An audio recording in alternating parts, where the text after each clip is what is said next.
सम सीमांत दृष्टिकोण का या फिर उपयोगिता का नियम। ये एक ऐसा टॉपिक है, यूँ कहें एक ऐसा क्वेश्चन है जो क्लास 12th में भी बच्चों को बहुत ज़्यादा उलझाया। मैंने क्लास 12th के हिसाब से बच्चों की रिक्वायरमेंट में क्वेश्चन ऑलरेडी इसका एक वीडियो बनाया था। अब यही क्वेश्चन जो है, यही टॉपिक फिर से BA BCom में भी आ जाता है, तो इसको समझना ज़रूरी है। तो चलिए क्लियर कर लेते हैं इस टॉपिक को कि क्या है समसीमांत उपयोगिता का नियम, ठीक है ना। और चैनल को सब्सक्राइब नहीं किया है तो ज़रूर सब्सक्राइब कर लीजिएगा। समसीमांत दृष्टिकोण का नियम एक्चुअली में ये उपभोग का एक आधारभूत नियम होता है जिसका प्रतिपादन जो होता है SS गोसेन ने किया था। ये वही गोसेन है जिन्होंने जो है घटती सीमांत उपयोगिता का नियम का भी प्रतिपादन किया था। घटती सीमांत उपयोगिता के नियम को गोसेन का पहला नियम कहा जाता था, जबकि यहाँ पर गोसेन का दूसरा नियम कहा जाता है समसीमांत दृष्टिकोण के नियम को। इस नियम को पहले नियम की तरह मार्शल ने ही जो है सिद्धांत के रूप में व्याख्या किया, और मार्शल ने इसको बड़े अच्छे ढंग से जो है एक्सप्लेन किया कि यदि किसी व्यक्ति के पास ऐसी वस्तु है जिसे वो विभिन्न प्रकार से प्रयोग कर सकता है, तो वो इसका अनेक प्रयोगों में इस प्रकार वितरण करेगा कि सीमांत दृष्टिकोण प्रत्येक में समान हो। देखिए, सबसे पहले मैं इसको जो है एक्सप्लेन करता हूँ थोड़ा। मनुष्य क्या है, एक विवेकशील और दिमागदार इंसान होता है, प्राणी होता है, ठीक है ना, जिसके अंदर दिमाग है। वो चाहता है कि उसके पास जितनी भी आय है, यानी कि जितनी भी उसकी इनकम है, वो उस इनकम को इस तरह से खर्च करे कि उसको जो है संतुष्टि अधिक से अधिक मिले। जबकि पहले नियम में आपने पढ़ा कि अगर एक ही वस्तु पर लगातार वो व्यय कर रहा है, खर्च कर रहा है, तो धीरे धीरे सीमांत उपयोगिता घटती चली जाएगी। इसके मतलब उसकी संतुष्टि में कमी आने लगती है। ऐसे में यह नियम ये बताता है कि मनुष्य अपने विवेक का प्रयोग करेगा और अपनी आय को एक ही वस्तु पर खर्च ना करके अलग अलग वस्तुओं पर वो खर्च करेगा। फॉर एग्जाम्पल, आपके पास 20 रुपीज़ है, तो 20 रुपीज़ का यूज़ आप एक ही जगह ना करें। ये 20 रुपीज़ लेके चलिए थोड़ा बड़ा कर लेते हैं, 100 रुपीज़ ले लेते हैं। आपके पास 100 रुपीज़ है, 100 रुपीज़ लेके आप मेले में गए, 100 रुपये की कुछ खाना चाहते हैं, तो 100 रुपये के आपने केवल क्या ले लिया, गोलगप्पे खाना शुरू कर दिया। कितना खाएंगे, 50-60 रुपये तक जाके तो खूब मन भर जाएगा, आपका तो बेकार रहने दोगे। अब वहीं पर अगर एक ही चीज़ों पर पैसा खर्च ना करके आपने 10 रुपये को 4 चीज़ों में बांट दिया, 25 रुपये, 25 रुपये, 25 रुपये और 25 रुपये। आपने गोलगप्पे भी खाए, आपने चाट भी लिया, आपने जो है मोमो भी खाए, और आपने जो है चाउमीन भी खाए। अब 4 अलग अलग चीज़ें हैं, चारों का टेस्ट अलग अलग है, चारों पे आपने जो पैसा खर्च किया वो एक जैसे पैसे खर्च किए। ऐसे में चारों से मिलने वाली जो सीमांत उपयोगिता है, जो मार्जिनल यूटिलिटी है, ठीक है, MU जो होता है वो कैसा हो जाएगा, एक जैसा हो जाएगा, ठीक है ना। तो इसका मतलब ये हुआ कि आपने एक पर खर्च नहीं किया, एक पर खर्च करते मजा नहीं आता, आपने उसी पैसे को, सेम पैसे को, आपकी उतनी ही आय को अलग अलग चीज़ों पर खर्च किया, और इस तरीके से खर्च किया तो सभी से मिलने वाली सीमांत उपयोगिता क्या हो गई, आपस में बराबर हो गई, समान हो गई। इसीलिए इसको बोलते हैं समसीमांत उपयोगिता का नियम। कॉन्सेप्ट समझ में आ गया। चलिए आगे बढ़ते। इस नियम की कुछ मान्यताएं हैं, जिसमें सबसे पहली बात, वस्तु की गुण और मात्रा समान रहनी चाहिए। जो भी वस्तु प्रयोग करें, अलग अलग बार में जितनी भी वस्तु का हम प्रयोग, उसके गुण और मात्रा एक जैसी होनी चाहिए। जैसे मैंने कहा, गुण का मतलब सारे खाने की चीज़ें, सारे के सारे फास्ट फूड है, ठीक है ना, और सारे के सारे सेम क्वांटिटी में ले रहे हैं। नेक्स्ट, इकाइयाँ उचित होनी चाहिए। ये नहीं कि किसी का थोड़ा लिया, किसी का बहुत ज़्यादा, ऐसा नहीं होगा। वो समान तरीके से अनुपात में होनी चाहिए। उपभोक्ता की आय और मानसिक स्थिति एक जैसी होनी चाहिए, इसमें कोई परिवर्तन नहीं होना चाहिए। ये नहीं कि मनुष्य उपभोक्ता का दिमाग बदलकर नहीं, 4 नहीं चाहिए, हमें एक ही चीज़ चाहिए, ऐसा नहीं होना चाहिए, समान होनी चाहिए।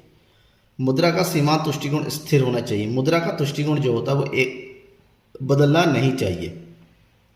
साथ ही साथ मनुष्य विवेकशील प्राणी होना चाहिए, समझदार होने, उसको पता होना चाहिए कि पैसे को कहाँ खर्च करना चाहिए, कितना किस पर खर्च करना चाहिए, ठीक है। और दृष्टिकोण को मापा जाना चाहिए। दृष्टिकोण मापनीय हो सकता है, ठीक है ना, इसको हम माप पे इस तरह का प्रयोग होना चाहिए।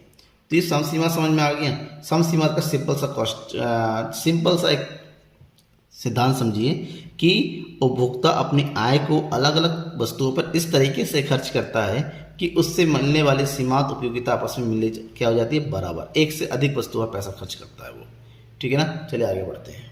अब जो चीज़ मैंने सिंपल तरीके से समझाया उसी चीज़ का एक आधुनिक व्याख्या है। आधुनिक व्याख्या के रूप में सम सीमांत उपयोगिता के नियम को आनुपातिक सीमांत तुष्टिकोण का नियम कहते हैं। जहाँ समात्रा समान बताया था, इस नियम के अनुसार वो समान मात्रा का नहीं, एक आनुपातिक मात्रा का प्रयोग है, इसलिए आनुपातिक सीमांत तुष्टिकोण का नियम कहते हैं इसको। इस सिद्धांत के अनुसार क्या कहा गया है कि उपभोक्ता को अधिकतम संतुष्टि उस समय ही मिलेगी, एक उपभोक्ता को सबसे अधिक संतुष्टि जहाँ पर उपभोक्ता संतुलित होता है, जब वो अपनी सीमित आय को विभिन्न वस्तुओं पर उस सीमा तक खर्च करे जहाँ प्रत्येक वस्तु का सीमांत उपयोगिता और कीमत आपस में क्या हो जाए, बराबर हो जाए। यानी कि वस्तु की सीमांत उपयोगिता और वस्तु की कीमत, इन दोनों की जो उपयोगिता एक जैसी होनी चाहिए। अब एक बार में एक से अधिक वस्तु का प्रयोग करते, ऐसे में वस्तु x की सीमांत उपयोगिता, वस्तु y की सीमांत उपयोगिता, वस्तु z की सीमांत उपयोगिता, तीनों की कीमत का अनुपात प्रति रुपये सीमांत तुष्टिकोण के बराबर हो जाता है। ठीक है ना। ये वाला फार्मूला यूज करते हैं हम। That means mu x upon P X, mu y upon P X, mu z upon P Z equal to price per unit. ठीक है ना, कि हम जितना पैसा खर्च करते हैं उसके बदले में उस सबसे मिलने वाली उपयोगिता एक जैसी होनी चाहिए। फॉर एग्जांपल, ये उपभोग की इकाइयाँ हैं, ये वस्तु है ए, वस्तु बी है, 3 वस्तु लिया हमने।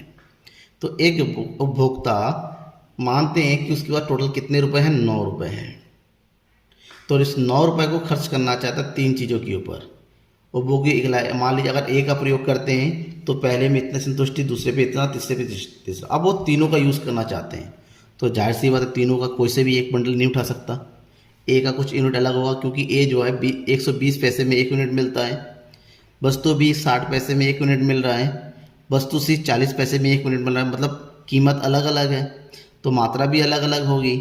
तो वो कितना कितना मात्रा, इसके लिए सबसे पहला काम होता ये होगा, उसको वस्तु की प्राइस पर यूनिट निकालनी पड़ेगी कि 1 रुपये के हिसाब से हमारा सीमांत तुष्टिकोण कितना हो रहा है।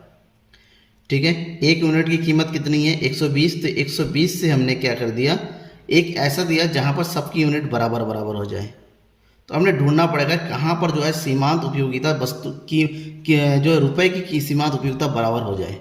तो यहाँ पर इसका 240, इसका 120 और इसका 80। ठीक है, 40 दूनी 80, 60 दूनी 120 और 120 दूनी 240। यानी कि यहाँ पर सिंपल सी बात है कि वस्तु ए की वो 5 यूनिट का यूज़ करेगा, 5 यूनिट मल्टीप्लाई बाय 120। ठीक है ना, 12 पंजे 60, 600 पैसे, यानी कि 6 रुपये यहाँ खर्च करेगा। प्लस वस्तु बी की वो कितना यूनिट लेगा, 3 गुणा 60 यानी कि 180 पैसे यहाँ पर खर्च करेगा। और सी का जो है 3 यूनिट गुणा 40 पैसे के हिसाब से 120। तो इन दोनों का टोटल करेंगे कितना हो जाएगा यहाँ पर 300 यानी कि 3 रुपये, यानी कि टोटल वो कितना रुपये खर्च कर रहा है, 9 रुपये खर्च कर दे रहा है। ये मॉडल सिद्धांत है कि वो किस तरह से पैसे को अलग अलग चीज़ों पे खर्चेगा। सबकी मात्रा समान नहीं होती, सबकी वो ये देखता है किससे हमें कितनी संतुष्टि मिल रही है, किस पर कितना व्यय करने पर कितनी मात्रा लेनी पड़ेगी। सबकी मात्रा अलग अलग होती हैं। ठीक है ना, क्यों, क्योंकि उससे मिलने वाली रुपए की सीमांत उपयोगिता भी एक समान होनी चाहिए। रुपए की सीमांत उपयोगिता समान होने का मतलब है कि उसकी उपयोगिता की मात्रा भी बदल जाएगी। तो सिंपल सी बात है कि वो ए की 5 यूनिट परचेज करेगा, बी की 3 यूनिट और सी की भी 3 यूनिट, तब जाके वो टोटल कितना रुपए खर्च कर देगा, 9 रुपये खर्च कर पाएगा। ये था समसीमांत उपयोगिता का नियम। अब इसके बारे में थोड़ा सा और पढ़, अब नियम के बारे में हमने पढ़ लिया, सब कुछ पढ़ लिया। अब सबसे पहली बात है इस नियम की कुछ आलोचनाएं भी हैं, आलोचना किया गया, क्रिटिकल किया गया है। और क्या क्या इसमें, सबसे पहली बात तो यह है कि ये माना गया है कि ये नियम जो है क्या है, दोषपूर्ण है, दोषपूर्ण मान्यताओं पर आधारित है। सबसे पहली मान्यता तो इसकी ये है कि जो उपयोगिता को मापा जा सकता है, भाई कैसे मापा जा सकता है। उपयोगिता एक मानसिक स्थिति है, किसी की मन में क्या चल रहा है, कितनी संतुष्टि मिल रही है, इसको कैसे मापा जा सकता है। तो पहले जो इसकी मान्यता है यही दोषपूर्ण है। ठीक है ना। दूसरा, वस्तुओं को विभाजन में कठिनाई, हम वस्तु को कैसे बांटेंगे। नॉर्मल जो कुछ वस्तुएं होती है विभाजित कर सकते हैं, लेकिन प्रत्येक वस्तु को विभाजित करेंगे ये कैसे पॉसिबल ही नहीं है। जैसे जो जीवित वस्तुएं होती हैं उसको हम अलग अलग वर्गों में कैसे बांटेंगे। वस्तुओं की कीमत में परिवर्तन हो जाता है। हम ये मान के चलते हैं वस्तुओं की कीमत स्थिर रहती हैं। व्यावहारिक जीवन में वस्तुओं की कीमतें हमेशा बदलती रहती है, जिसके कारण उपभोक्ता की सभी तुष्टि गुण संबंधी जो गणनाएं होती हैं, जो कैलकुलेशंस होती हैं, वो बेकार हो जाती हैं और इस नियम को यूज़ करना भी मुश्किल हो जाता है। रीति रिवाज बदलते रहते हैं, ठीक है ना। समझ में आया? रीति रिवाज का मतलब लोग दान करते हैं, दान करने पर उसकी कोई यूज़ नहीं होता है। उपभोक्ता जो है अधिक से अधिक तुष्टिगुण प्राप्त करने वाली वस्तुओं को कम स्थान पर प्रतिपादित नहीं कर पाती हैं। ब्राह्मणों को दान किया जाता है, धार्मिक अवस्था में दान किया जाता है। ये सब चीज़ें जो हैं हमें संतुष्टि नहीं देती हैं, बट फिर भी पैसे खर्च होते रहते हैं। और नेक्स्ट है, फैशन में परिवर्तन होने पर भी हम समसीमांत उपयोगिता का नियम का प्रयोग नहीं कर पाते हैं। लेकिन इस नियम की कुछ महत्व है, अलग अलग जहाँ पर इसका प्रयोग होता है। उपभोग में महत्व होता है। इस नियम के आधार पर हमेशा एक उपभोक्ता अपनी आय को इस प्रकार से बांटता है कि वो अधिक से अधिक उपभोग के द्वारा जो है संतुष्टि प्राप्त कर सके। उत्पादन में महत्व होता है। इस उत्पादकों के लिए समान रूप से महत्वपूर्ण होता है। प्रत्येक उत्पादक जो है लाभ कमाना चाहता है, इसलिए वो अपनी एक ही वस्तु का उत्पादक ना करके अलग अलग वस्तु का उत्पादन करता है। विनिमय में महत्व होता है, ठीक है ना। वस्तु विनिमय प्रणाली के अनुसार किए जाने वाले विनिमय, प्रत्येक पक्ष अपने लिए कम तुष्टिगुण की वस्तु देकर बदले में अधिक तुष्टिगुण की वस्तु प्राप्त करना चाहता है, ठीक है ना। वहाँ पर ये नियम होता है कि हमारे पास जो कम तुष्टिगुण वाली वस्तु है वो दे दिया जाए और ज़्यादा अधिक तुष्टिगुण वाली वस्तु को ले लिया जाए। वितरण में भी महत्व है। वितरण में किस तरह से महत्व है? राष्ट्रीय आय के वितरण में आय के वितरण जो कहता है, इस सिद्धांत का उपयोग विवरण का सिद्धांत प्रतिपादन करने के लिए होता है, जो राष्ट्रीय आय का सिद्धांत होता है उसके लिए। और प्रत्येक उत्पादन के साधनों को उसकी सीमा उत्पादकता के अनुसार पुरस्कार दिया जाता है। जब किसी उत्पादन के साधन की सीमा उत्पादकता एवं पुरस्कार का अनुपात अन्य साधन के अनुपात से अधिक होता है तो पहले की मात्रा को वो बढ़ा दिया जाता है, ठीक है। नेक्स्ट है राजस्व में महत्व। कर का निर्धारण भी इसी आधार पर किया जाता है कि जिस पर कुछ वस्तुएं ऐसी होती है जिन पर अधिक कर लगाया जाना चाहिए, ठीक है ना। कुछ वस्तुएं ऐसी होती है जिन पर कम कर लगाया जाना चाहिए। तो इस नियम के आधार पर ही ये सब तय किया जाता है। क्लियर? मुझे लगता है ये नियम आपको समझ में आ गया होगा। तो ज़्यादा से ज़्यादा शेयर कीजिए अपने दोस्तों के बीच में। Thank you.